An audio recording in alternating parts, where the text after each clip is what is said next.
Thanks for being here this afternoon. I guess my job here is to share with you some of the information about this new grant and the general structure that we're using, and so that it serves as a, I guess, basic understanding of what we're trying to do when you get into the more specific discussion about technological resources. I want to say before I start that this grant is actually the son or daughter of the RCMI CRC that has been in existence for about 15 years, headed by Dr. Emma Fernandez, who's here, Dr. Julio Benave, and others, including Dr. Marcia Cruz. So this is a new grant, but in more ways than one. It's actually the continuation of work that has been going on for 15 years. As you may know, this is a project funded by, just trying to make sure that I can see the screen here, project funded by NCRR of the NIH, recently funded, that we're calling the Puerto Rico Clinical and Translational Research Consortium, and you'll hear a bit more about this idea of a consortium.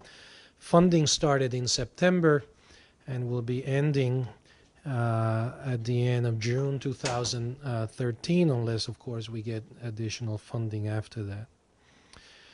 I don't think I have to review this in detail for you, but I think it's important because this is a clinical and translational research consortium that all of us understand the definition that NIH is using for clinical research and translational science. There's a lot of activity at NIH, as you well know, related to this topic, and this is the definition that I got from the NIH's website a couple of weeks ago, actually a week ago. And what impresses me is the fact that this is a very broad definition that is really more inclusive than exclusive. But basically we're talking about patient-oriented research. That's the key, and it certainly includes research at different levels, different types of research, from the very basic science to the outcomes and health services research. The second definition that I think we should pay attention to is the definition of translational research, also taken from the NIH website. And what is particularly important is the reference to two translational events or blocks, if you want to call it that way, and I highlighted those in red, meaning that we're developing trials and studies in humans, that is from the basic science to the human area, and also that we're moving that to the community, to the healthcare delivery services. So I think when we work within this consortium, we have to keep these two definitions in mind. We even have a logo for the consortium. Everybody has a logo, and we also wanted our own logo, which means that we're complicating everybody's life because we have to kind of refer to our own identity. But you may recognize the DNA molecule here, perhaps a mutant or modified molecule, DNA that is being translated to population sciences, if you wish. Health disparities in the sense that we have people of different colors and sizes and all of that. So there's some significance to it. And certainly this is happening in Puerto Rico at UPR, UCC, and Ponce, which is the meaning of the 3 stars. I've been told that this semicircle is the meaning of translation, which is why we have it in the logo. And the blue color is, of course, reflective of the Caribbean Sea and the Atlantic Ocean. So anyways, for those who like to understand logos, that's our explanation for it. Who participates in the consortium? Well, 3 institutions, the UPR Medical Sciences campus, and within the campus, most of the professional schools, certainly including the School of Medicine, which is the home base for the grant. The School of Medicine at the Universidad Central del Caribe and the Ponce School of Medicine. how are we managing the grant? This is a bit confusing, and I don't want you to kind of read the small letters, but I think it's important to understand how the administration and governance of the grant is working. This is a PI up here. Internal and external advisory committees, administration, Yvette Molina, and the evaluation key function. Now, we have in the grant 4 program directors: Carlos Luciano, Marcia Cruz, Robert Hunter, and Jose Torres, representing UPR, UCC, and Ponce.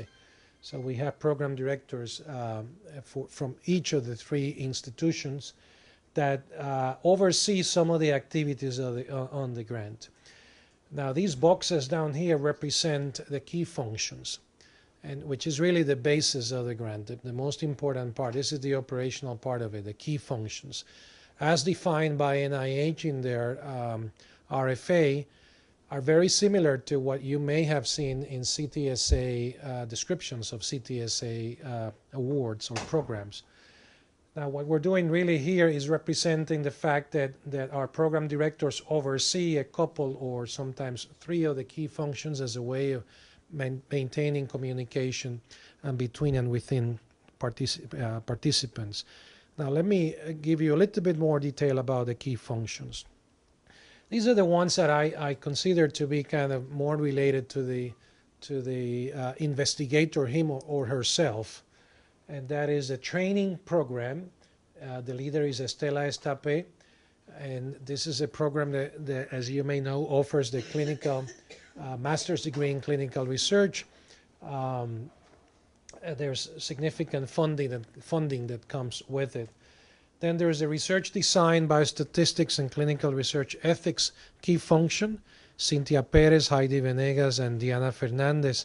This is, again, a direct service that we're providing to the investigators. And then there's a regulatory knowledge and support. That is, the leader is William Rodriguez from the VA Medical Center. Even though I have evaluation here, as I mentioned before, evaluation is present in all of the key functions. Now, these are the 2 key functions that will bring us perhaps closer to the community. The collaborations and partnerships, that is, the leader is Margarita Irizarry, and the community-based research headed by Angela Patatucci. And these are the ones that bring some of the other elements of infrastructure to the grant. Technologies headed by Jose Rodriguez Medina, Dr. Yamamura, and Dr. Rios. Biomedical informatics that was put together by Dr. Hernandez, who's no longer with us, and we're making an effort to replace his leadership. Participant and clinical interaction resources, Dr. Julio Benave, who's the leader, and the pilot project program that has already started, headed by Carlos Luciano. The pilot project program actually has already issued an RFA that some of you may have seen. Came out perhaps end of October. And there was a first deadline, December 1st. We got 17 projects submitted. Those projects are being evaluated, and we will get scores, and decisions will be made in January. A second RFA is being put together and will be published probably in February or March. And for that one, investigators will have a bit more time, probably 2 or 3 months to actually write and submit the proposal. We have an internal advisory committee composed of people from UPR, Ponce, and UCC with different areas of expertise and different schools. These are, I'm sure you know some of them. We already had the first meeting with them, and they are participating in the evaluation of the pilot projects that have been submitted for funding. And we're putting together an external advisory committee, and hopefully we'll have our first meeting sometime in March. They were chosen based on, I guess, interaction, knowledge, and relationships with people in Puerto Rico that know them, but also based on their area of expertise. And I highlight the presence of people from industry and to community representatives. We're still missing a member down here. And again, this is part of the biomedical informatics issue that we're trying to address. One of the important issues here, I think it is important for NIH, but I think it should be important for us in Puerto Rico, is that we have to show that there is interaction among and between grants. So I've tried to highlight this. This is an incomplete slide, but I guess my message to you is that we should take advantage of the resources offered by the consortium, but also offered by other grants to actually leverage those and make sure that investigators can benefit from all of them. And in other words, we need to integrate our resources, make sure people can do the projects they want to do. Scientific areas are four. NIH was very, I guess, interested in making sure that we specifically talked about 2, 3, 4, 5 areas, and we've chosen these four, I think for obvious reasons. I mean, these are fairly broad areas of research. There's people, many of you work in these areas. There's a certain level of infrastructure available for this kind of research. There is it is important from the point of view of morbidity and mortality in the island that we do something about them. And there are certainly issues in terms of health disparities. And that's an important issue because I think we have to understand that the grant is put together on the idea that we're going to address these scientific areas with the issue of health disparities in our minds. Well, more than in our minds, in the projects themselves. We're trying to also to use this model that you may have seen in several publications, the translational models that initially were limited to T1 and T2 as the two translational blocks that NIH likes to talk about.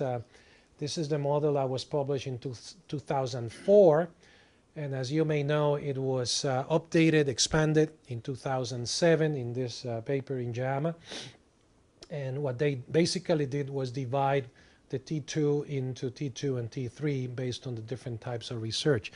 I guess the point is that we have to make sure that we can relate our research to one of those translational blocks for NIH purposes, but I also find it important from the point of view of us defining our portfolio.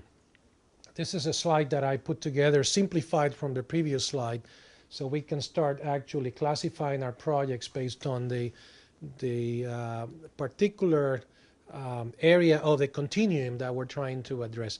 In fact, when we responded to the reviewers, we were asked very specifically, how many projects are you proposing for T1, T2, T3, and so on. So we really had to get into this to convince the reviewers that this was a fundable grant.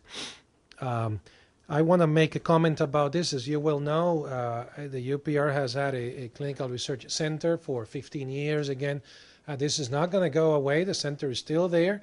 We'll continue to operate, and we're going to use the facilities to support some of the projects in addition to the facilities at UCC and Ponce. And finally, the budget is a 3-year budget for now. 4.2 million divided into the 3 institutions. It has already started. The fiscal year is running, so we're eager to spend and help people do their research. So that's the kind of the basic introduction to the grant. I know you'll be talking about this afternoon about a key function that applies to technologies.